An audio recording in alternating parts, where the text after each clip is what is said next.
Hello folks, you're all very welcome back to the Celtic Soul Podcast. It's Friday and the weekend's upon us and the pubs are opening here in dear old Ireland on Monday. My guest on the show today will be singer-songwriter Declan McLaughlin from Derry's Bogside. And folks, don't forget, none of our content is behind a paywall or Patreon, so if you want to support us, you can do so by becoming a member, buying some of our merch, subscribing or donating for the price of a pint, and you can do all that by visiting CelticFanzine.com. And if you would like to sponsor us, and we'd like to thank all our sponsors who have come on board over the past year. Hard to believe it's our first episode of a new year because we start on the 29th of May 2020. So don't forget, if you want to sponsor us, you're a Celtic-minded business or a Celtic Supporters Club or just a rich Celtic fan who thinks what we're doing is absolutely great, get in contact with us. You can get in contact with us through the website at CelticFanzine.com, by emailing us at info@CelticFanzine.com, and you can also contact us through social media where you'll find us on Twitter, Instagram, LinkedIn and the old timer Facebook. Check out the website for all daily news and articles, and please download the app. It costs nothing, it's free, and you'll have access to everything we do: articles, podcasts, video content, info on events, and we do have info on an upcoming event, thank God.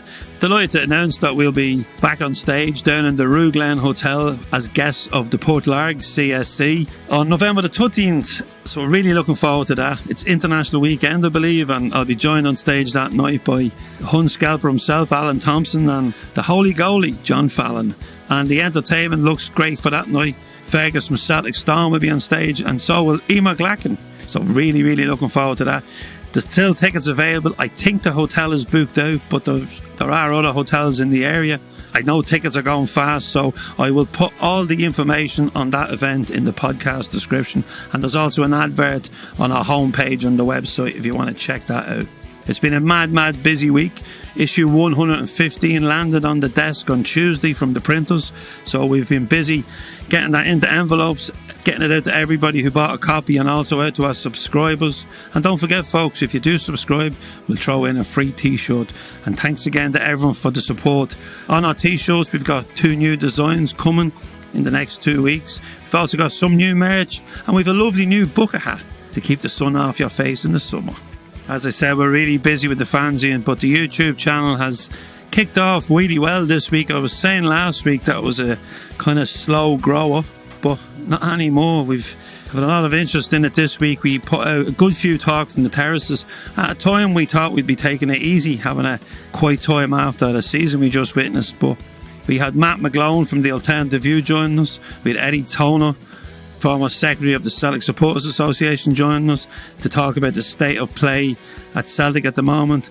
And we'll also have David and Jeanette join us from the Celtic Trust. That went out today.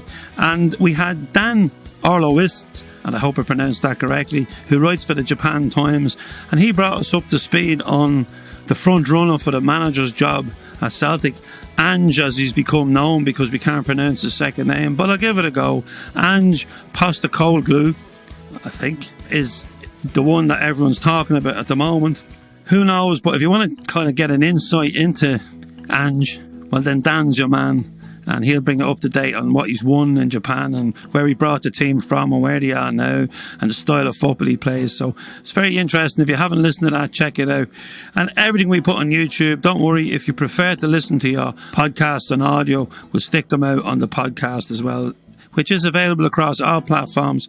But please, if you're on the YouTube channel, because there's been thousands on it this week, just hit that subscribe button, please. Would really appreciate that. And also on the YouTube channel, we have a kind of a break away from the day-to-day, because it is a little depressing at the moment being a Celtic fan. But the Grand Old History podcast is out with David Potter, both on the YouTube channel and on the podcast. And we discussed Celtic cult heroes, and he's going to be back next week, and he's maybe going to do the history of the Celtic managers as we are speaking about them at the moment. And David will probably be the only thing we do next week, because we are going to take a little break. There'll be no show next Friday, and there'll be no show the following Friday, because I'm going on a little holiday. And Roland's 40, and I'm sure he's going to be out celebrating as well. Yes, I am. Folks, we had so many comments this week, and we've been so busy we hadn't even time to go through them or reply to them, so really sorry about that, but we will get back to the comments in the next episode. Well, like so many folks, a lot of people that were working from home are starting to get back to work now and back into social contact with people. But over the past, I suppose, 14 or 15 months, I just want to thank everyone that has supported us. Richie, who's based in Scotland, our graphic designer. Thanks, Richie. Of course, Roland here in the studio. Daniel, who's been working from home on all our video content. Erin over in Scotland, who's been attending press conferences for us and doing some stuff on our Instagram account. And then, of course, every single contributor to the fanzine, all our writers and all the people who contribute to articles on the website. Can't thank you enough, really, because it's been such a strange time without seeing any of you. I'm looking forward to really getting out and about from next week and seeing a few people. But I also want to give a shout out to the mill where we've been based. First class what they've done for us. Because of COVID, they set us up in a separate room so that me and Ronan wouldn't have to see each other day in, day out. But we set up a little studio and they've been great with equipment and helping us out. And the big news is that in October, we'll be moving into our own podcast studio here at the mill. Purpose-built podcast studio where we'll be able to get, I suppose, guests to come to us rather than us having to go to them. So we're really looking forward to that. And after, I suppose, a tough year or so, it's going to be great to get back and get people coming to see us here as well. So thank you very much. Well, Roland had only switched the power button off on the mixing desk when we got the phone call from Sharon at Celtic to tell us that Eddie Howe would not be the manager. So he has now become Eddie Who after 10 weeks of negotiations. As I said earlier there, Dan, the man of the Japan Times, well, he's been filling us in on Angie. And the latest news as we sit here recording is Celtic are seeking a UEFA exemption for him to be, I suppose, allowed coach in Europe because he doesn't have the badges, which is a load of bollocks, really, when you think of the experience he has, 25 years, and he has won a lot. And if you listen to the podcast with Dan, he'll fill you in. And I've contacted Celtic. I've said, look, can you let us know who's in charge of football matters as we prepare for pre-season, Champions League qualifiers and the league? Because I'm sure this is, even if Angie is going to be the manager, I'm sure this is going to take a long time. It's not going to happen overnight for UEFA to go through this. I'm sure there's paperwork and blah, blah, blah. So hopefully Peter Lawwell can give a nudge and a wink to his friends in UEFA and get this over the line, because we need stability at the club. But I've had nothing back from the club officially on who is in charge of football matters. Is it someone wearing a suit, or is it the tracksuits with John Kennedy? His assistants, are they planning ahead? Because no Nick Hammond, no Neil Lennon like last year at the plan. So, well, we know the plans didn't go too well during the year, but at least we had a plan in place. We have been invited to press conferences, we have been invited to the women's games, and we've also got an email to say that there's a new jersey, which doesn't really interest me, but it will some people. But it's not really the kind of information we want coming out of the PR department at Celtic. We need confirmation of who is in charge at the moment of footballing matters. But it's not all doom and gloom. The Celtic women's team, if they win on Sunday, they'll be qualified for the Champions League for the first time. So well done, girls, and well done to Fran Alonso. And hopefully you'll get over the line on Sunday. And Erin Boyle will be at the game for us, and she'll do a little report and a few bits and pieces for social media for us. And she also attended the pre-match press conference, and here's how she got on. Hi Caitlin, Erin Boyle, more than 90 minutes. You're looking well in that jersey, it suits you. Thank you so much, thank you.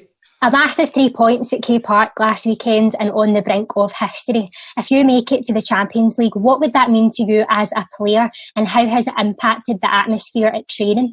Oh, it would mean the world. Like I said before, there's no bigger competition, and to have made it when people said we wouldn't is just a credit to ourselves and this team. But until then, we can't get excited or can't allow our emotions to be affected by the thought of that happening. So we just stay focused on Sunday. How has it impacted the atmosphere at training? How are you feeling on the brink of history?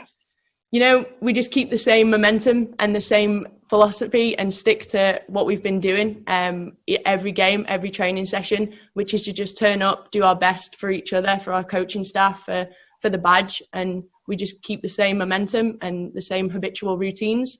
And then we don't look up. We keep our eyes down, keep our heads down, and just focus on what we can do. And like I said, if Sunday, whatever happens Sunday, we'll be happy and proud of each other. Thanks very much and good luck for the weekend. I'm looking forward to it. Thank you so much. Cheers.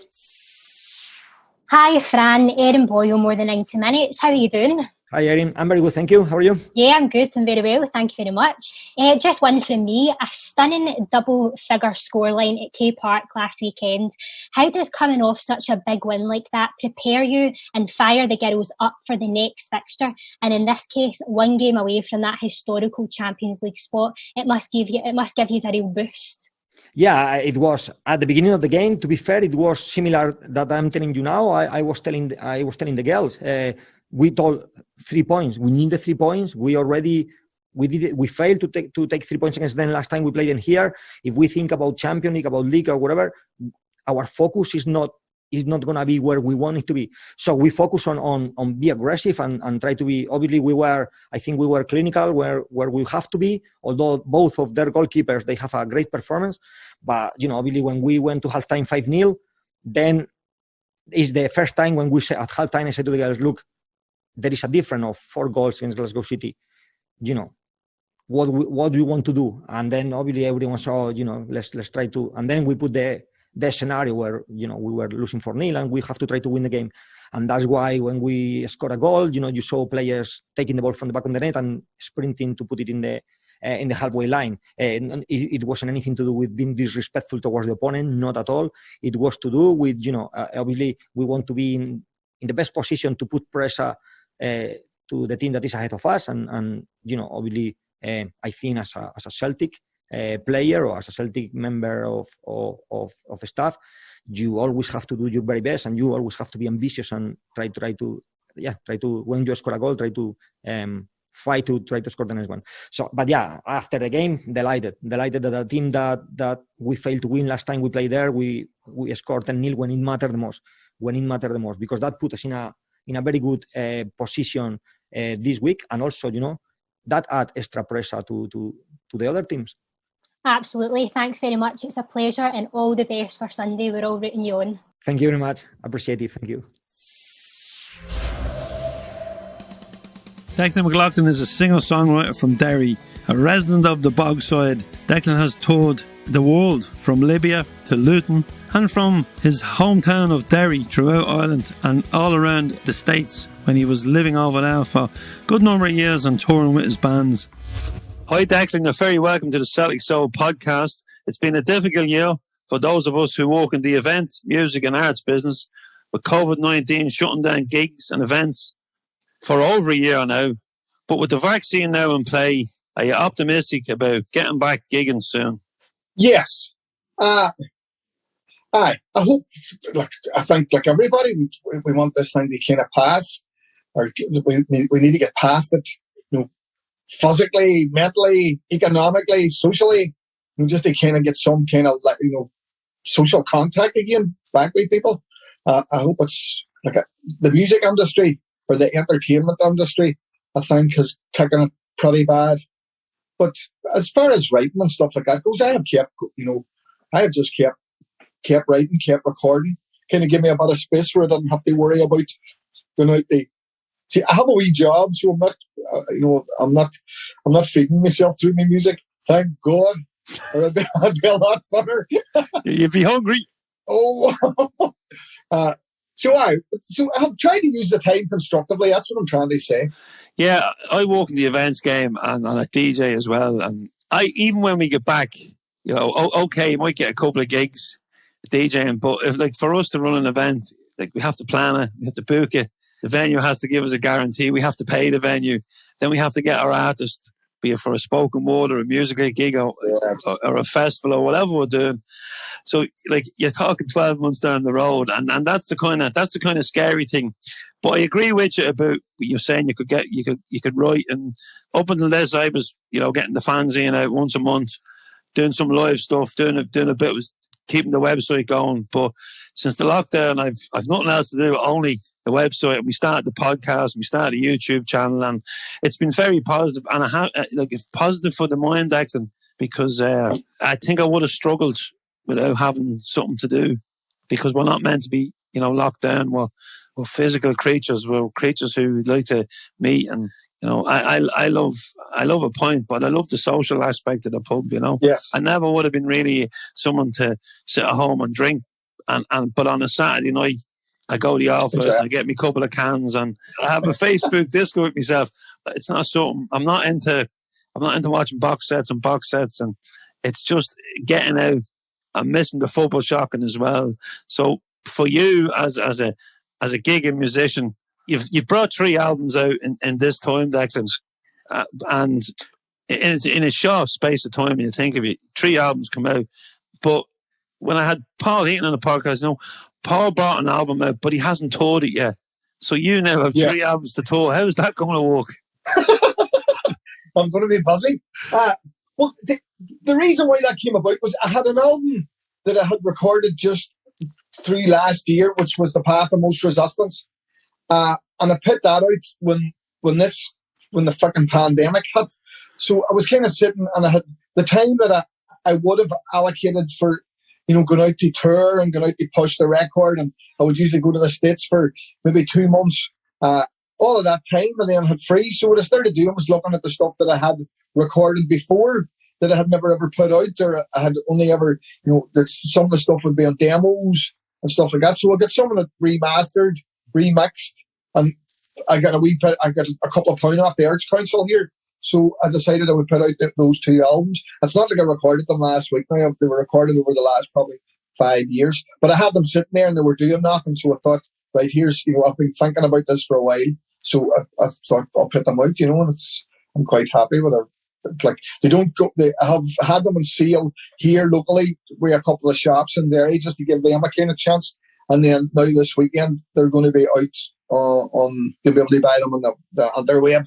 And they'll be shipped all over the world, hopefully. Yeah, we'll put a link on to the podcast description. So if you're listening, just click in and all the details will be there.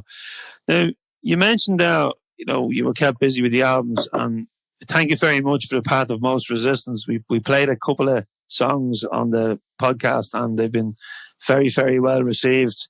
And I hope we've introduced a few listeners to your music, and they're starting to say nice things about you. But Christy Moore and Damien Dempsey, kind of tweeted and would be well known to all our listeners, and they've been very positive about your music, and you supported Damien in Vicar Street before the lockdown.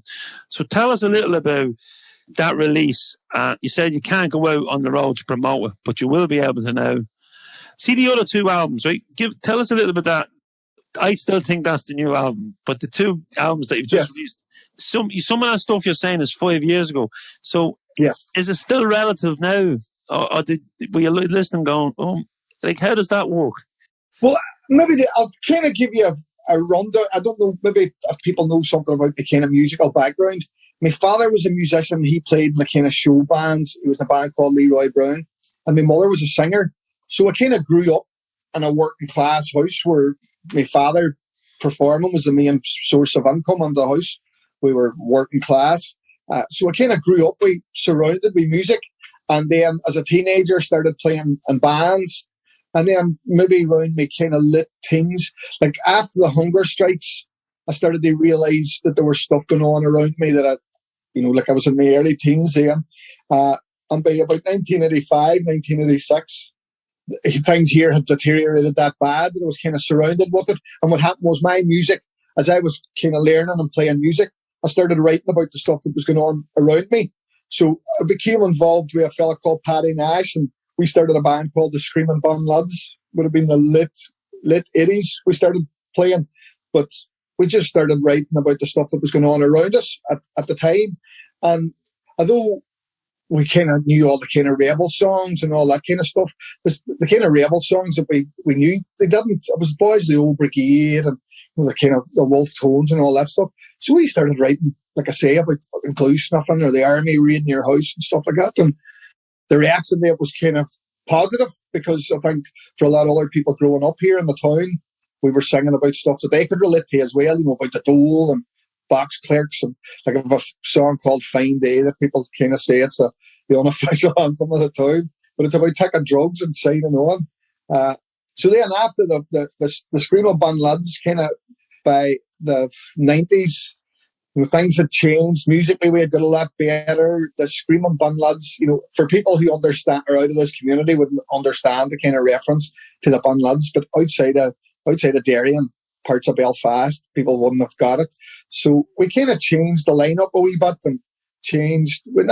We didn't change the material. The material was still the same. We were still singing about what was going on, but we had a fella from Belfast called Tomas McShann joined us. He was a trumpet player, and we kind of formed the whole Tribe Sings, and we got a number of kind of offers of record deals and stuff like that in the States, and we decided to go over there because Guinness were using one of our songs in an ad.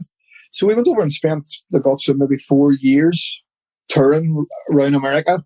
And then I think because of the internet, because of, like, we were there when 9/11 happened, we kind of decided it was time to, you know, we were kind of tired at that point, you know. So we come back home and I just kind of kept on playing and recording stuff. And as I bought more equipment, like what I always done with the money that I was making out of the music, I always tried to reinvest it back by buying equipment and trying to get better equipment. And so what I've been doing is over the years, I've been buying wee bits and pieces of recording, and I've kind of set up a wee studio in the house. And like I say, over the last 10 years, you know, with a lot of help from other people, I've been able to record these albums and put them out kind of cheap. And, you know, I'm not worried about a record label or anything like that. I just do it on my own time. And so that's how I've kind of got to this point. So the last, sorry, to answer your question, the two albums that I have just put out, one of them is called Breakneck Steps, which people from the waterside here in Derry, I know there's a set of, if you know Derry, Derry's all hills, and there's a set of steps that run from Gobnaskeel down to the end of the bridge, and that's what they were called, the Breakneck Steps. So I spent a lot of my teenage years around that part of the town. So I kind of named the album after that. And then the other album is called No Big Deal, which was the first album I kind of recorded after the whole Tribe Sings, and happened to be a lot rockier. People would know Rory O'Doherty from Kelly's Main. He plays bass on it, and my sister's Tina sings on it, and there are a load of other local musicians. Happened to be a lot more rocky, where the Breakneck Steps one would be kind of soul dancey stuff. But the Path of No, or the Path of Most Resistance and the High Flats album, they're very country, because I think I've kind of come back round to listening to the music that, you know, when I was a teenager growing up, the stuff that my mum and dad would have been, you know, like Wally Nelson, Crosby, Stills, Nash and Young, all that kind of stuff. That's the stuff as a teenager that I was, you know, I mean, I was listening to Motorhead and the Sex Pistols and Black Sabbath, and I remember my dad trying to get me to listen to a Crosby, Stills, Nash and Young album. Me going, fucking happy rubbish, I'm not listening to that. You know? And I'm saying to me at the time, you don't get it, but you will. At some point, you'll realise how good this album was. So I've kind of come full circle to back playing kind of country happy music. But that's what we all do, because, you know, I grew up, I was massive into ska. Yes. Like in my house, my oldest brother was a boot boy, so there was kind of glam rock music there, which, you know, Slade and stuff like that. The next brother, I'm the youngest, the next brother was a punk who got into rockabilly, so I had everything from Stiff Little Fingers, the Undertones, you know, a local band to you, right up to the Stray Cats. And then the next brother came along, and he was into mod, so we had the Jam, and I had Secret Affair and Dexter's Midnight Runners. I came along, and it was Two-Tone and Madness and that. But they all moved to London, and my eldest brother got married. So I was left in a house with all these records, which I still have. So, you know, when I was getting bored playing my ska stuff, and I was getting a little older, and ska was kind of, the bands were moving on, you know, they were breaking up, or they were moving to a different sound. So I was going backwards. And, you know, when you go backwards, I discovered Jamaican ska and reggae and everything. But it does go full circle, because my mother used to like Patsy Cline. I love listening to Patsy Cline. And I think when you get older, you leave your tribe as you get older, and you become more aware of what your father says about Crosby, Stills and Nash. And you know, you start, like, my son's starting to produce dance music now. And a couple of years ago, if I even suggested a DJ to listen to, You know, like Tim Deluxe is a friend of Baz's, my best mate, and Tim's, you know, a huge producer now and headline festivals around the world. And Fatboy Slim uses his, you know, his stuff, and he opened up his gig on that famous gig on Brighton Beach with one of Tim's tunes. Now, if I had to say to my son 2 years ago, "Oh, why don't you listen to Tim Deluxe?" he would have laughed at me. But now he's wanting me to introduce him to Tim Deluxe, you know. And as you get older, your music gets broader. And I wouldn't have listened to much, I suppose, rebel music or trad music when I was younger. I was probably late 20s when I really started to listen. Now, okay, I'd be at gigs and I started maybe listening deeper. And that was probably the first band to get me into really listening to that kind of music was the Blarney Pilgrims and the Glasgow sound. It wasn't the Irish sound, because the Glasgow sound was more punky. There was bass, there was drums. Yes. And that kind of, you know, and it kind of had, it was trad music or Cayley music with balls, you know. Yes, you know, yes. Because previous to that, like the best thing that I'd ever come out of Irish music for me was the Pogues. Yes. But then I had bands like the Blarney Pilgrims and Shebeen and Era Oak, and you know, and I didn't have to go far. If I went to a Celtic game, I could go into a pub and see these bands. I didn't have to queue up, or you know, you could see them before a game or after a game, and that made a big difference. And I remember when they started to come, as you know, we spoke earlier off about them coming into Derry. I remember them coming into Dublin and that, and it was refreshing. But then, of course, what do? You actually go back to who wrote these songs, and then I was digging out old Barleycorn records belong to me mum, you know. So like it does go full circle. But I just want to stay on the part of No Resistance, because it did say there was, you know, a country feel to it. That's exactly what I got off, a country vibes, American feel. And did that come from your influences in America, you know? And did America change your songwriting? No, I think growing up as a kid, you know, it was Starsky and Hutch. You know, America was the kind of, you know what I mean? I grew up in a place called New Buildings. It was a housing estate, a loyalist housing estate just outside of Derry. So you kind of get lost in a TV, and American TV was what we were getting at the time, you know. So I always kind of, I probably romanticized about it, but I've always wanted to go. I've always wanted to see it. And I think because the music that I've always listened to has probably been 90% of it probably has been American music. But as well as that too, that kind of music is fairly easy to play. You know, you don't need to be fucking Wang Me Malmsteen or you don't have to be doing any of that there. And I love the fact that something can be struck back. You know, what you're trying to, I always think what you're trying to do with a good song is you're trying to project an emotion as far as it can go. You know, that it touches other people, that you can write about something that is very local, but you can make it international, that you can make it universal, you know, because that's what I try to do. Although a lot of them songs that I write would be very much, you know, American country.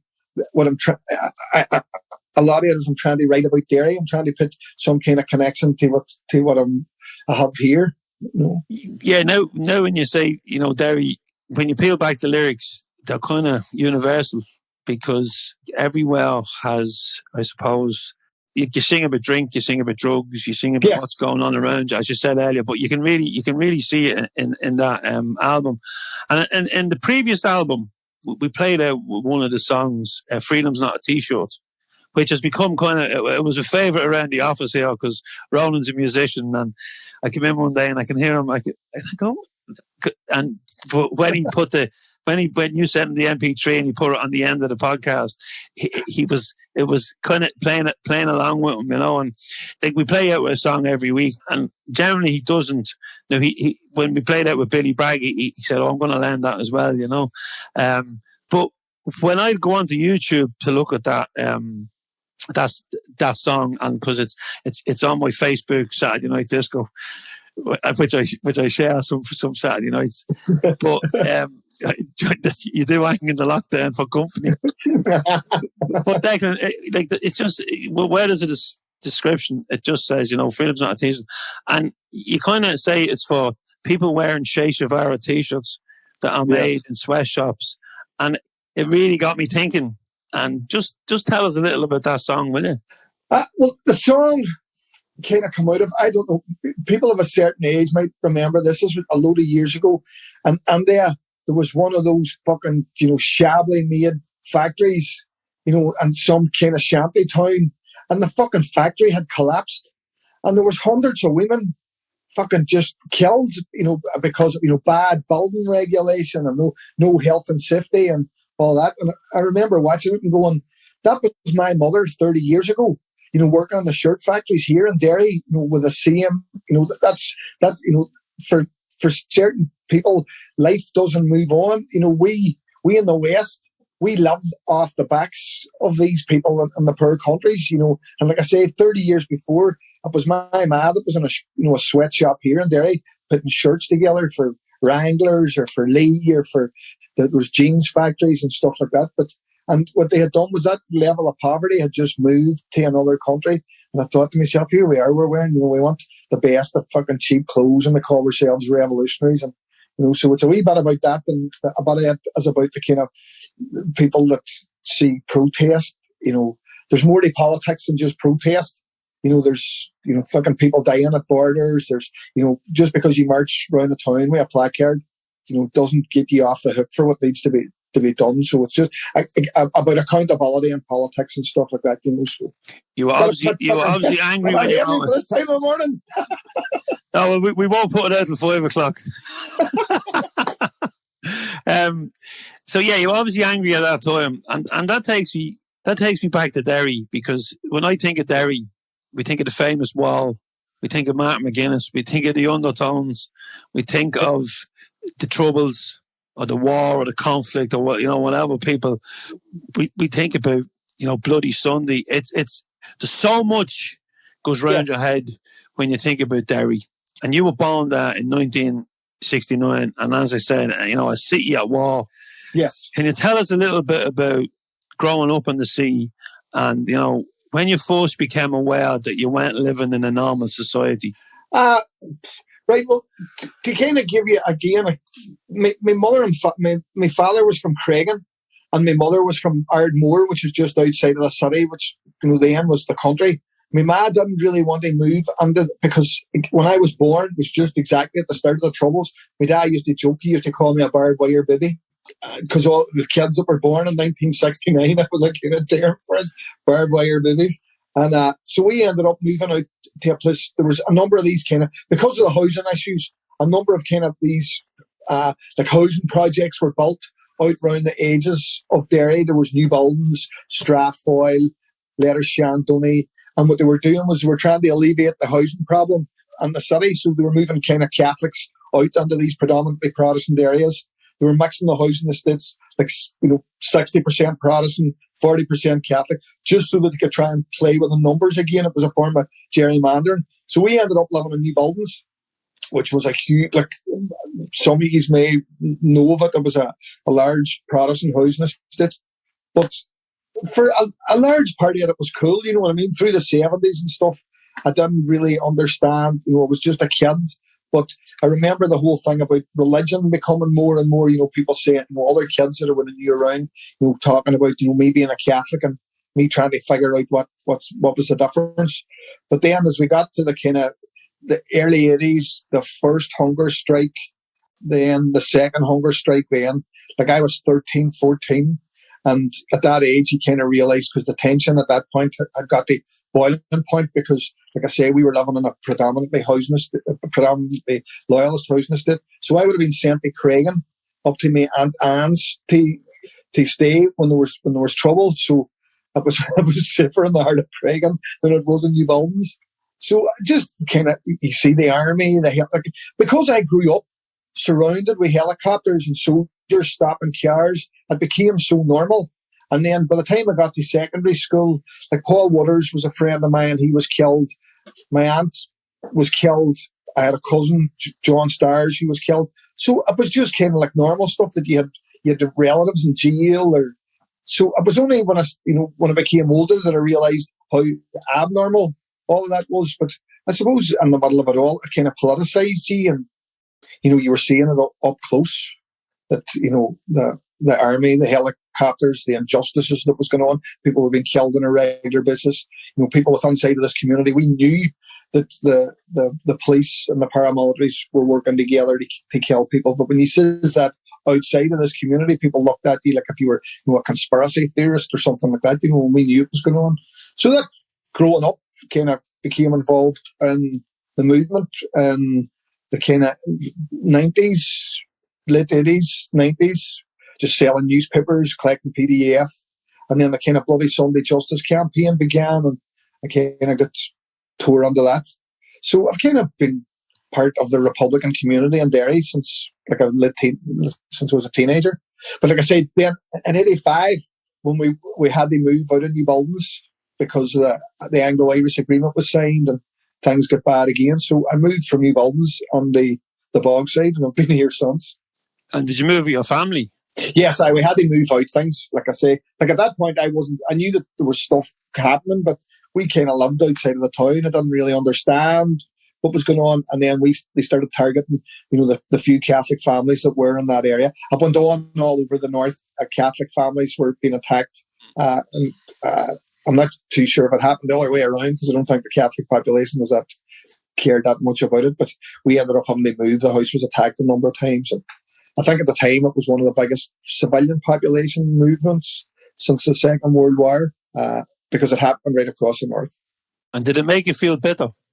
No, not bitter, because like growing up in Newbuildings, our neighbours were Protestants, working class, and you know, I seen they weren't sectarian. They didn't care. They treated me and my family just like anybody else. So for me to kind of move into a town and say that I hated Protestants or I couldn't, you know. My neighbour, the woman who lived next door to us was a woman called Mrs. Piper, and she was Church of Ireland, and, you know, she would give God a conscience. She was that good a woman, you know, so I couldn't put my hand on my heart and say that I dislike anybody because of their religion. You know, I'm not that fussed in any religion, but I'm not going to hate anybody because of their religion. But I seen it for, you know, like I say, at that stage when it became politicised, you kind of realised that this was, you know, that there was more to it than just Catholics and Protestants squabbling over the head of a piece of land, but it had to do with British involvement in Ireland and how long that had been going on. And, you know, the fact that we're at a point where we're arguing we're neighbours over the head of the Irish language or street signs, it shows you how twisted that they have left us, that we're fighting with one another when we should be looking at, you know, the health service or, you know, unifying the island, the education of our young people. That's the stuff that we should be out fucking marching about. What would you say to those old neighbours and those the people from a different community or a different, I'm not going to say religion, but, you know, a different branch of I suppose, the working class family? Because at the end of the day, they need housing, they need jobs, they need education, the same as, you don't get it because of a certain religion. But when I look in from the outside, I see Catholics in the North and Nationalists, you know, getting educated, you know, education. And when I hear people like Billy Hutchinson talking about the community he represents, it's, you know, he's saying, oh, they've been left behind and they haven't been. But it is, the key to it all is education. So, and now we have Edmund Poots, and I don't want this podcast to become a political podcast, but we now have Edmund Poots who could put that community decades behind, not years, decades, as the face of unionism up there now. When I'd be looking, if I was a youth up there and I couldn't get a job or my family couldn't get housing, he would be the type of person I would be looking towards for leadership. But I don't see that. Whereas I do see the majority of people up there buying in to nationalist politicians. They may not agree with them. They may not have believed at the start of the Good Friday Agreement that this was the best case. But I think when you look, even if people looking from the outside now, you know, you're close to a ball of pole. United Ireland is on the cards, like an independent Scotland is. Now, what that Ireland looks like, you know, what does Declan McLaughlin, who's written about all this and sung about all this and sung about social issues, what does he say to these kids from different communities now? Well, for one, it would be that we're in a position that we have never, ever been in before, where we can plan, we can sit down now and say, what do we want on the island of Ireland? You know, if you want to be British, you can be British. The same way that somebody living in Spain who's from Britain can say that they're British or say whatever they want. But we need to look at the island as a whole and how we build it in a way that it defends and supports everybody on the island. There's only 6 million people on this island. And if we can't resolve the fucking issues that we have now at the minute, there's something bad. There's other people pulling strings. You know, what I would say to the kind of to unionist working class people, you know, who are basically the same as myself, is this is a chance for us to set right all of the fucking shit that has happened in the past and give our wains and give the future a chance, you know, to be something that it's not. I think most people would be, you know, if they were told that the island was going to be there to look after them and that they had a stake in it, then I think, you know, most people would buy into it. I just hope that working class Protestants, like you say, I think they've been sold a pup, you know, for the majority of the kind of Catholic nationalist population. You know, that idea of a united Ireland is on the cards, is now something that, you know, it's outside of our kind of mental framework. You know, it's not like, you know, if it's going to happen, it's when's it going to happen and how's it going to happen. And I think the unionist leadership they've been denying this. You know, they should be saying to working class Protestants, look, this is the best deal that we're ever going to get. If we want to negotiate, we need to negotiate now, because in another 3 or 4 years' time, we are not going to be in a position to negotiate anything. We will be that small that we will just soldier on without them, you know. But I hope, like, I don't even think that'll happen. I think we need to look at new ways of kind of social governance. You know, I think that, you know, just taking what the Brits have already done and replicating it, I don't think it works. You know, I think to a certain extent, we have to non-colonize our social interactions, our politics. How that would happen, I think probably 4 provinces with a central government in Dublin. I think it's all there to negotiate. You know, that's very interesting, because I kind of thought there would be 2. There would be Parliament in the 9 counties maybe, and then Parliament in Dublin, until eventually they would merge. You know, there'd be transition period, like something like Hong Kong or something like that. Yeah. But look, it's all, I suppose, to play for everybody. Now, in Derry, you are not a Celtic fan. You're not a Celtic match-going fan. But yeah, when Celtic fans came to Derry and when the bands come over and that, yes, that's when you became aware that, maybe you were aware before that, but was that when you became aware of that, you know, Celtic was much more than 11 men running around after a ball on a Saturday afternoon? Well, it kind of, to me, it would have started, like I say, I'd have been involved in, you know, the organising of the Easter March and the Bloody Sunday March and, you know, stuff that would have been happening throughout the year. And there would have been always meetings where you were bulleting people. So, like I say, at some point, probably 70% of the Glasgow Celtic supporters have slept on my living room floor, because we used to bullet people all the time from bands. And then I got to know Gary Ogue and a lot of the musicians and stuff like that, you know. So again, kind of growing up, Celtic wasn't really, there was other stuff going on, you know, outside of football that we had to contend with. But it was only when the supporters started coming over from Scotland that I realised that these people are all Celtic supporters. And then, like I say, I realised then the history behind it and the solidarity for not just for us, you know, for South Africa, for the Palestinians, for, you know, Black Lives Matter. And I think it's that sense of community that has drawn me towards it. I know fucking nothing about football. I couldn't tell you whether the ball was stuffed or blew up. It's the people who are involved in it. And anywhere I go, that's what, you know, I look for Celtic supporters clubs, and a lot of the gigs that I would play, even across the States, you know, at Celtic supporters club, because they'll have heard about me through other Celtic supporters. So it's a great, it's part of a community that I feel part of, you know, even though I don't know nothing about football. But it's interesting you should say the States. I find a great sense, and it's kind of like the GAA over there, the Celtic Supporters Network, which includes, you know, a lot of Scottish people who left the islands and a lot of Irish people. And then there's, you know, you've the token Yanks like my big mate Rick, who lives in Detroit. You know, Rick was in the American Navy or the American Army, and he was based in Dunoon, and he went to see Celtic and he fell in love with them. So there's so many different stories, and like all his kids now, nothing to do with Ireland or Scotland, are Celtic fans, and they travel over to games, and which is a long journey from Detroit. But I find there's a whole sense of community, even between all the clubs. They help each other. Yes. They look out for each other.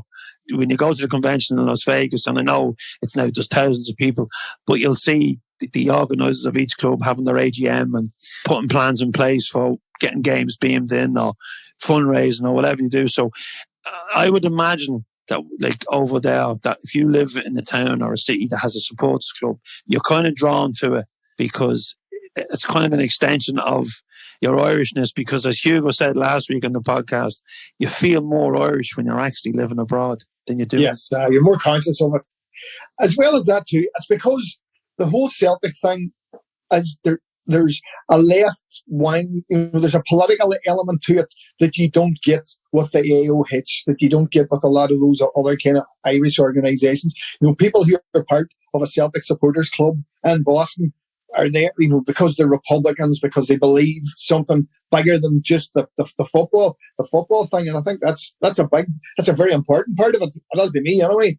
Like I say, one of the first times I was in New York, somebody says, "Look, we're going to Rock. There's a Celtic match on in Rocky Sullivan's." When Rocky's was up in Lexington Avenue, and we went at like 7 o'clock in the morning, and like the whole of New York was people shuffling about going to work, and you opened the door and looked into Rockies, and it was like looking into hell. I was just, I was like, close the door again and stop. And Rockies used to be like that, and it was like, hundreds of people jammed into a bar to watch a football match, and no aggro, it was all just good humoured people, that wanted to be with one another and support their team, and and all that meant, So that always, like I say, has attracted me, because I kind of think, right, and it's also a very working class thing as well. You kind of get with your muckers, your football team, your politics, get drunk and have a good time, So, but Rockies used to be good in New York. Now the Celtic supporters. I've had some great stories about different bars. I have a brother that lives in upstate New York, and he often would go down to a bar. But the lad that he would have been down to is I think he was deported, so he was illegal over there. So I don't think he goes down anymore. But he did. He would have told me a couple of good stories about. I think that was the Fenian boys. I think he used to go down to. I'm not 100% sure. I'm not 100% sure. Now listen, we mentioned America, we mentioned Derry, but while we're in America, just take me back to gigging over there, because Johnny Vaughan tells me that you played in his pub one night, and he said a lot of the people that turned up, the Irish community, were expecting a re-raw or a rule of billiard. And in his words, he says, like he walked in with the band, he says, and they blew the fucking doors off the place. That's a gig I would have liked to be at. That's when the whole Tribe Sounds we were kind of full swing. We had kind of mixed Irish folk music, ska, reggae, punk, kind of guitar, the garage band. We had merged all these type of musics together, and although we were singing again about kind of fairly heavy issues, we done it in a way that people could dance, because to me it was always, if you're playing music, you're there to entertain people, and you have to give people you can't. I'm not fucking Van Morrison, where you can just stand and you just do it. To me, it's about, you have to interact with the audience. You have to fucking give them something. So I think we were very, very good at that. And what happened was, we couldn't get fucking arrested here. Like we were jamming the bars in Derry and Belfast that we were playing on. We were ramming them out the doors. People kind of got on to the sound that we had. But we couldn't, record labels, nobody would touch us. We couldn't get fucking, like I say, we couldn't get arrested because of what we were and where we came from. So Guinness were looking for a song. They were launching Hart Lager in America, and they were looking for a song, and they heard we had a song called Happy, and they wanted to use it for the ad in the States. So we get paid a bit of money, and we thought, there's no fucking point in us being here. We had enough money to kind of get ourselves to America. So we went over there. We lived in Chapel Hill for a while, the kind of southern states. And then we moved to Bloomfield in Connecticut. And that was how I met Johnny Vaughan. Him and Desi were working in a bar called Half Door in Connecticut. And what people used to think was because we were Irish, that they were going to get diddly-dee stuff. And we were far from it. Not that we could play diddly-dee stuff, and we used to drop it in and out of the songs and stuff. But we weren't a diddly-dee band. We were and we were a bar, ska, punk band, so, but we used to get a really good reaction because I think the Irish community in America as well were looking for something, that wasn't diddly-dee, that wasn't, that we had merged all these other forms of music and kind of come up with our own form, a really good bar band that people could dance to, that you could jump up and down to, that you could believe in. So we went down really well, but what happened was we toured and toured. We were there for like 3 years, touring just up and down the I-95. And we signed a record deal with a record label called Valley in New York. And then September 11th happened, and the atmosphere really changed, and the record industry began changing. And it was just at that point in time when the internet was taking over and record labels were closing. And so we kind of thought at that point we were tired. We were doing a lot of drinking.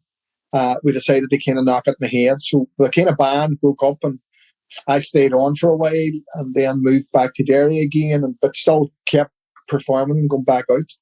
But the States, I loved it. Like we played CBGB's a few times. We played the 930 Club in Washington.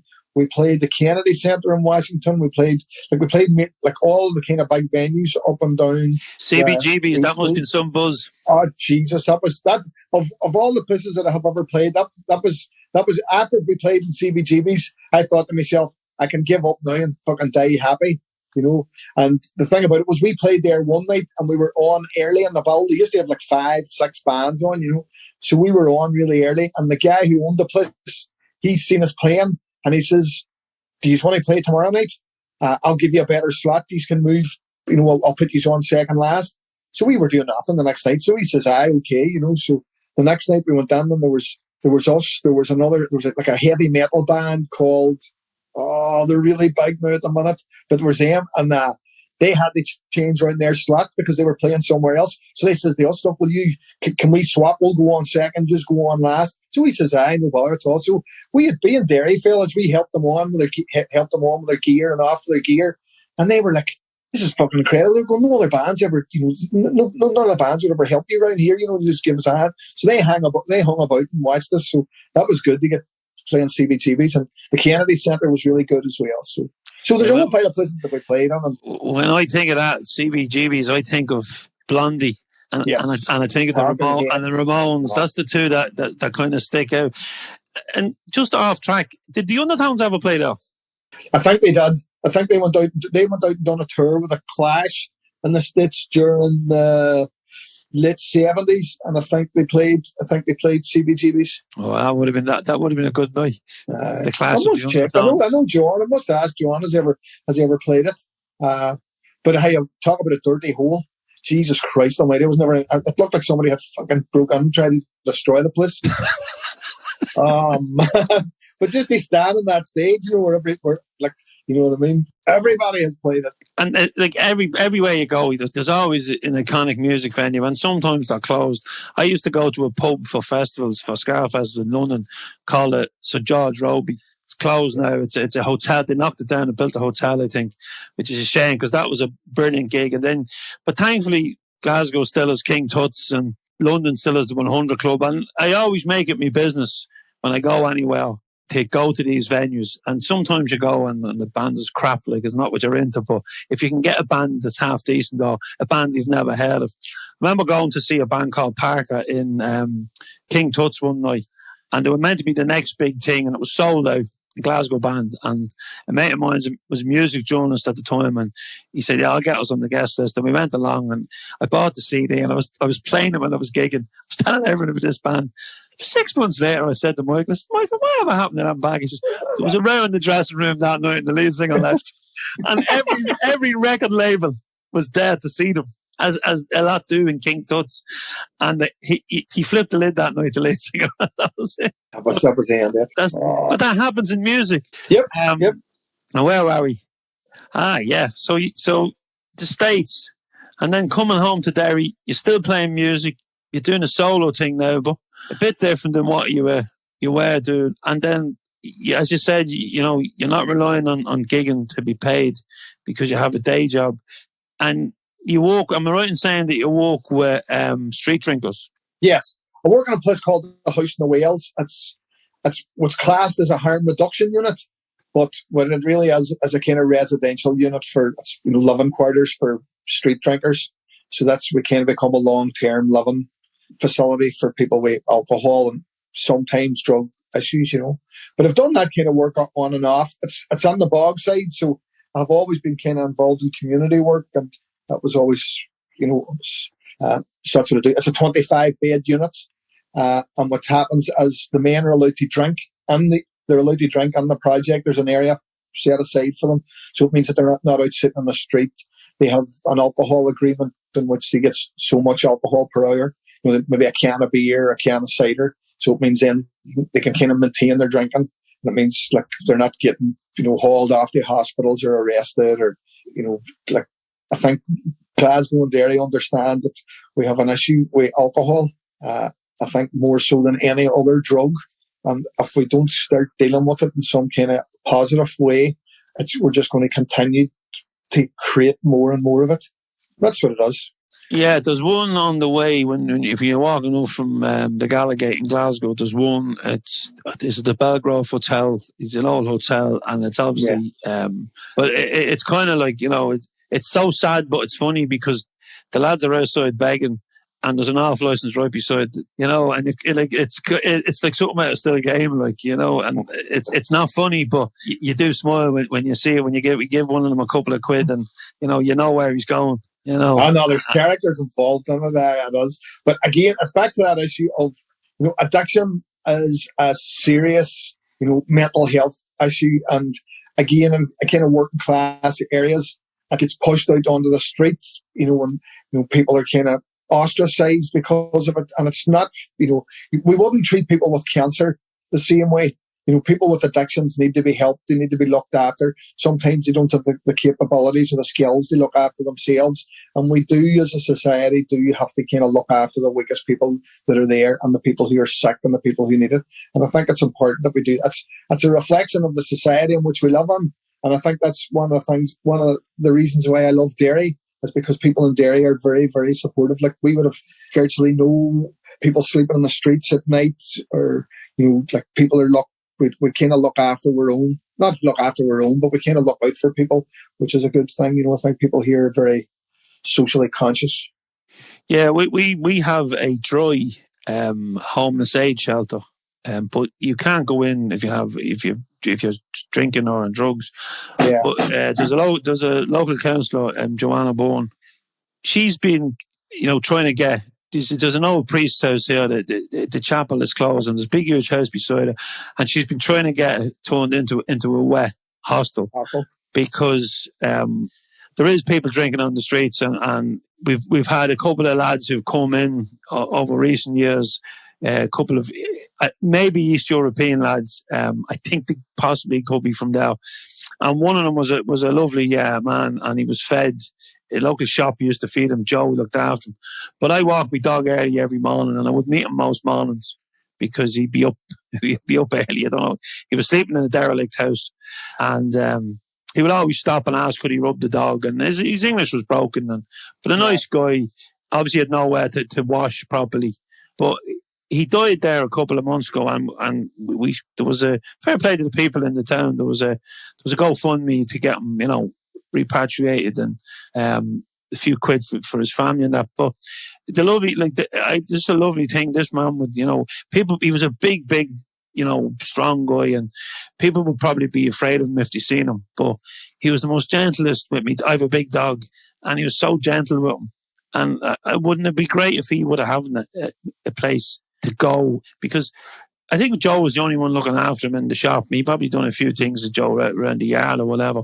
But maybe he wouldn't be dead if he had somewhere to go. And as like you say, they're given a can an hour or whatever, it's controlled drinking. So they're not out on the streets in these cold nights or even warm nights. But, if it's raining, they could be lying somewhere damper. So it's kind of sad. And I know there's resentment to it in my hometown because people don't understand. And maybe if they went up and had a look maybe at, where the one in Derry, where there's no one sleeping on the streets, and maybe the likes of yourself could talk to them. Because I think, it's education, isn't it? It's just making people aware that there is a better... It's great the way you spoke about the mental illness problems that goes with addiction. Because I think people just go and go, oh, he's a pisshead, or he's a scourge, or he's this, or he had a job, and now look at him, you know. And nobody ever wants to be. Nobody wants to be in that position where you're, you know, like I say, I work along with people with severe addictions, and it has destroyed their lives. And if you want people to get better, or if you don't want them to be a drain, you know, I know what you're saying is people have this kind of argument, oh, they're a drain in society, or look at them clogging up the city centre and things. The first thing that you need to do, if you want those people not to be in that position, is help them to get their dignity back. And the way that you do that is you treat them like human beings. You give them the same rights as everybody else. Now, they may fall down, they may continue to fall down, but some of them will get better. Some of them will address the issues that need addressed and will get help with their mental health issues.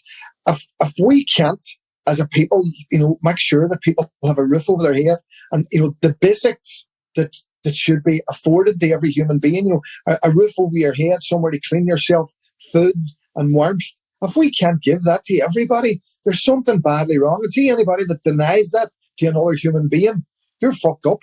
You know, if you can't see that there's issues that need addressing, you know, we can't just keep closing our eyes to it, because at some point it will come to your door. Like, see, for everybody that has an addiction, there is 7 people, on average, there's 7 people who are directly affected by it. You know, maybe friends, family, their work, but somebody else is being, and that has, you know, that impact upon society, especially somewhere where we have such a fucking issue with alcohol addiction, is massive.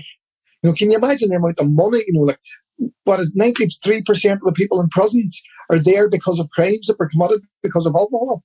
You know, there's something badly wrong with society if we can't look after people and we just continue to criminalise people because of an addiction. It's something that it makes me angry, because I see it on a daily basis where people are being treated less than human. And it's so ugly to see, you know, a society where we're supposed to be civilized and people are treated so badly. Now, and I know we're a lot better at it here in Derry than a lot of other places, but it shouldn't go on anywhere. You know what I mean? There should be facilities for people who can't manage, people who find themselves, you know, like, all of us are only 2 or 3 paychecks away from the street, realistically. So we shouldn't, you know, we need to realise, or we need to figure out how we look after these issues and sort people out here and those kind of predicaments. Well said, Declan. Well said. You know, I know, but like, this podcast is about football, music, culture, social issues, politics. You know, there's no limits to this podcast. Yes. You know, like, we'd all get very bored if we spent all our life talking about who scored that goal or who didn't score that goal. You know, so yeah, and it's you know, hopefully if someone's listening to this, it might change their opinion. If it changes one person's opinion, it's worth recording. You know, a lot of my music comes out of that environment. You know what I mean? I'm saying, I sing about people getting out of prison or people going into prison. I sing about drugs. I sing about prostitution, the kind of stuff that I see around me. And I try to put a human face to it, so that it's not just somebody else. You know, this is somebody's mother, it's somebody's father, it's somebody's daughter who has been caught in a position. Like, you know, people who are involved in the sex industry, you can be fucking guaranteed that if they could have a job as a secretary, or they could be working in a supermarket, or they could be, you know, earning a good, they would be doing that. You know, it's because of the circumstances that they find themselves in, whether it be through addiction, whether it be, you know, mental health issues or homelessness. People are put into a position where they have to fucking do stuff that society, we push them further and further and further away from it, instead of trying to help them. Yeah, and when you think back to Shane McGowan's song, The Pogues, The Old Man Drag.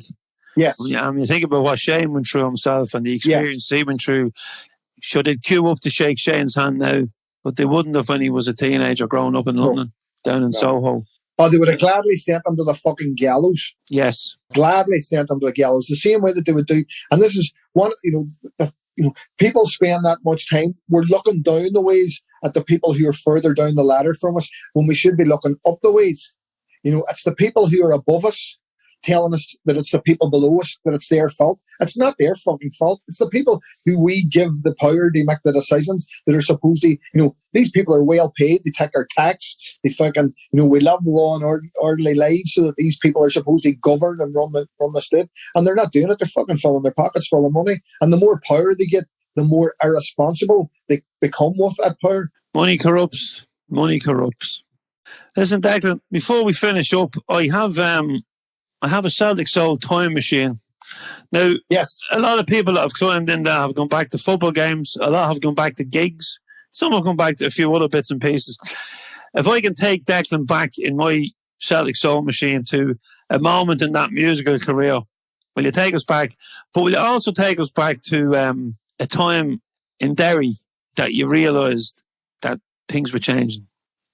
I can remember this probably maybe about 15 years ago, coming walking through the bog and hearing kids playing and talking to one another in Irish was a big thing for me, because I've seen kids, fucking conversing in the medium of Irish was a big thing for me, because it was one of those, we kind of promote the Irish language and we want our kids to learn it. But this was the first time. Now, I see it all the time now, but the first time I witnessed, I kind of thought, there's a sea change. Our kids are now talking the language of their ancestors. Was one. Other things that I just think the change here has kind of been not slow, but it has just kind of prodded along. I remember somebody who was involved with the South African stuff saying, for the powerless, change doesn't happen fast enough. For the powerful, it happens too fast. And it's how you get that change to happen in a way that keeps everybody on side. Now, to me, I don't give two monkeys about the powerful, but I think there needs to be change to keep working class people. We need to feel that we're moving forward. I sometimes wonder if that's the case when I see people's, like how the working classes in Britain are voting for the Tory party. I just can't get my head around it at all. But if I could go back in time to something that, I don't know, I would probably try to look forward. I spend a lot of my time kind of thinking about what I'm doing next or where I'm going. I would rather think further down the line, probably to a point where, we're negotiating what the new Ireland is going to be, that we're, on the whole island of Ireland, what's it going to mean for people in Cork? What's it going to mean for people in Coleraine?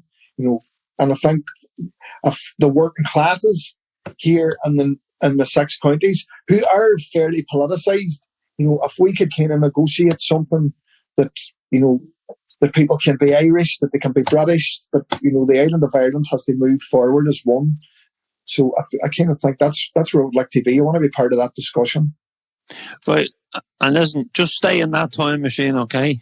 Because I do want you to go back. I know you're looking forward. I want you to go back. Yeah.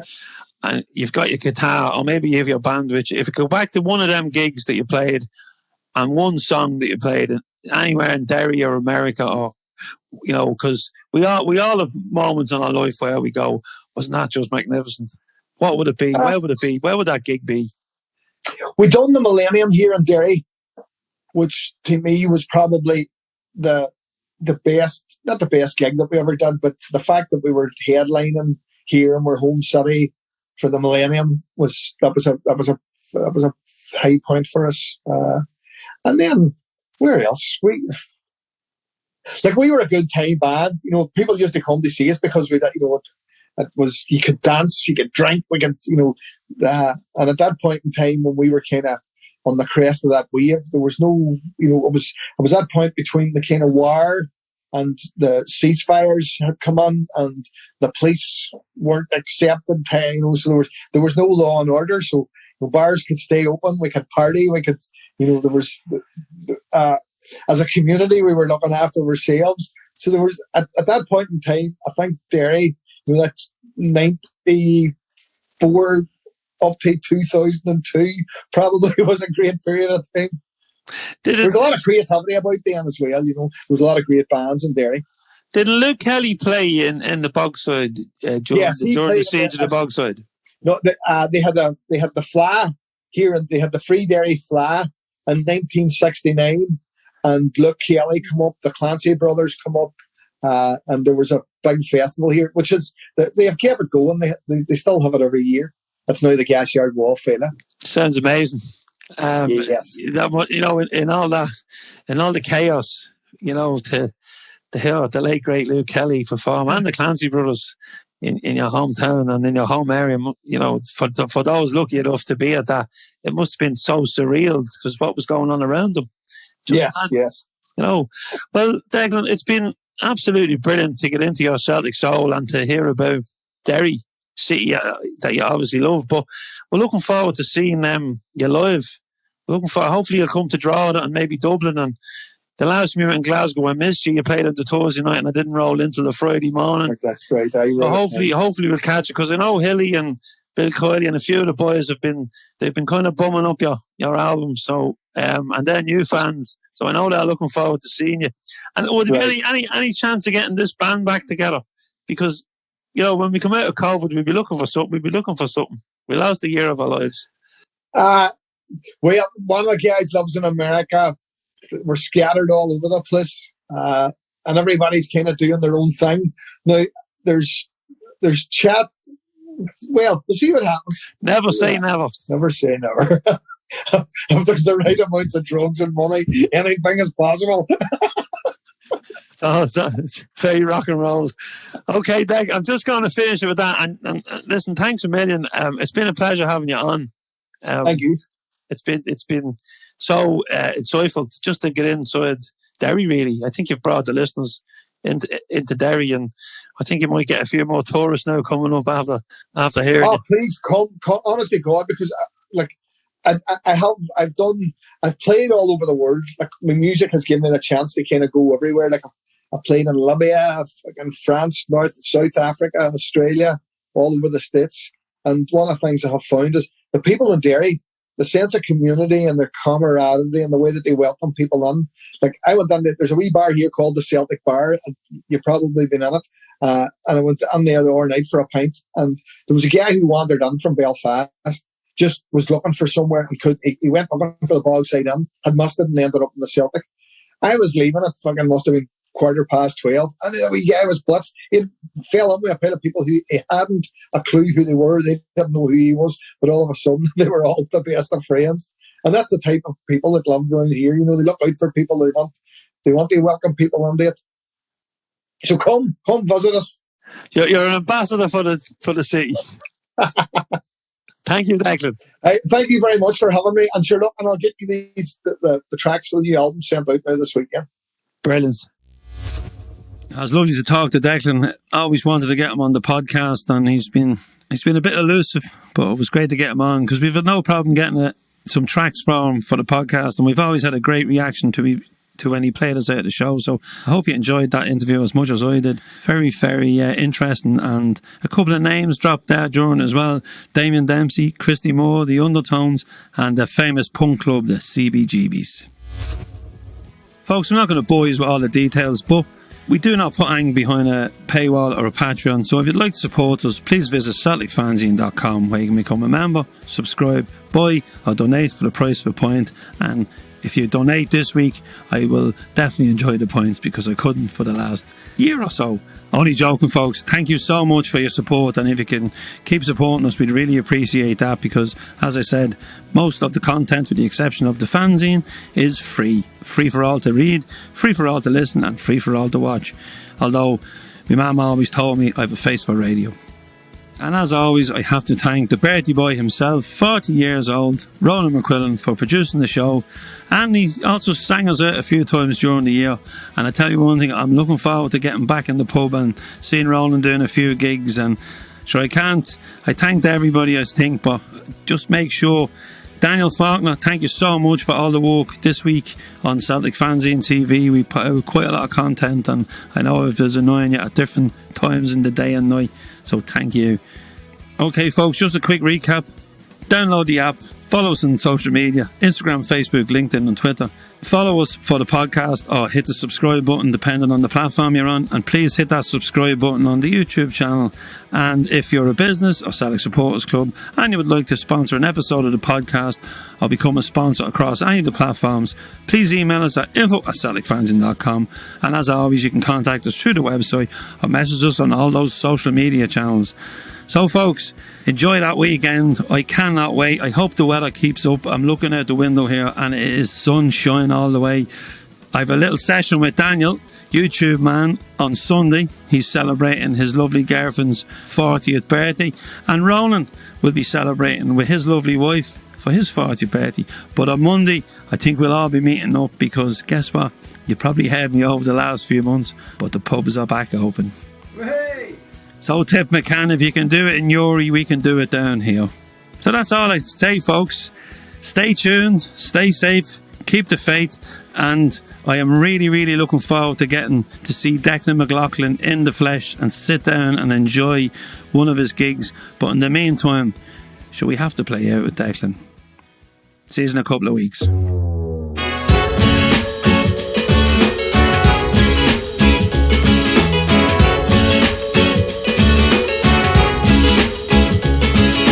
Say you're gonna take me back.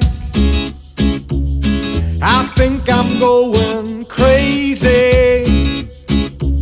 You stop me like a heart attack. You give me hope, you give me maybe. But I'm not the one who's dragging you down and destroying your name. On the good side of town, for it's no business of mine what you do with your time. When every second's like the last, I watch the sun awake the city. You know that I can't help myself. These morning streets, they show no pity. I go hunting your face in every crowd, and as evening draws near, my chances grow slim. But it's no business of mine what you do with your time. You've been walking in shoes that someone bought you for dancing. The light on your face, it makes me feel like I'm falling, falling, falling.